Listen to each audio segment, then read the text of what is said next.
1, 2, 3, come on!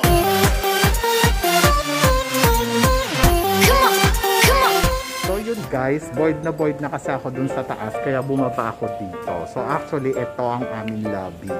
Bawal siyang upuan kasi madudumihan. So alam niyo naman na pandemic, pinapasara ko na nga yan eh. So ito lang yung eksena dito. So walk lang tayo. And let's see, tignan natin kung makakailang ikot tayo ngayong araw na ito sa paglalakad natin. Pero kasi doon sa kabila, madami pang papaya. Kaya lang kasi sobrang dikit niya doon sa ano. Nakita niyo yun? So yun. So, minsan pinakukuha ko sa security. Hindi ko alam yung papaya kung namumunga pa ba siya uli after. Pero saan, makaka-jump ka dyan. Kaso hindi eh, sinarado din. So, yung gym naman nandoon sa taas. Kaya lang hindi na tayo pupunta doon, nakakatakot. So, yun. So, punta naman tayo sa lobby.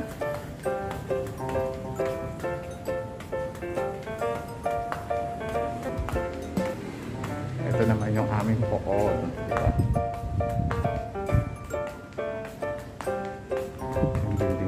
Guys, ito yung aking palasyo. Nakita na ninyo kung ano ang lifestyle na meron ako. Ang lifestyle ko dito ay ako yung tagalinis dito sa building na to. O diba, ako kasi yung may-ari. So, yun, tagalinis, taga-map. So, yun lang guys. Ito lang yung aking, sa aking munting palasyo, di ba? Ako may-ari ng building na to kasi ako lang yung tao. May nakita ba kayo ibang tao doon? So, yun. So, joke lang, hindi. So, kasi yung mga tao, nasa loob sila ng bahay lagi. Hindi talaga sila lumalabas kapag nandirito sila. Yung alam mo yun, yung parang wala kang kapitbahay. So, sa sobrang tagal ko nang nakatira sa building na to, sa totoo lang, wala akong kakilala. Ang kakilala ko lang yung mga security guard, yung mga janitress. So, yun. Sila lang yung lagi ko nakakausap. So, yung mga kapitbahay ko, parang tinginan lang. Kilala lang kami sa mukha. So, ganun lang talaga ang buhay dito. Wala naman tayong magagawa. Kundi, libangin mo ang iyong sarili. O, di ba? So, yun. So, guys, sana na-enjoy ninyo ang pag-ikot natin sa aking munting palasyo.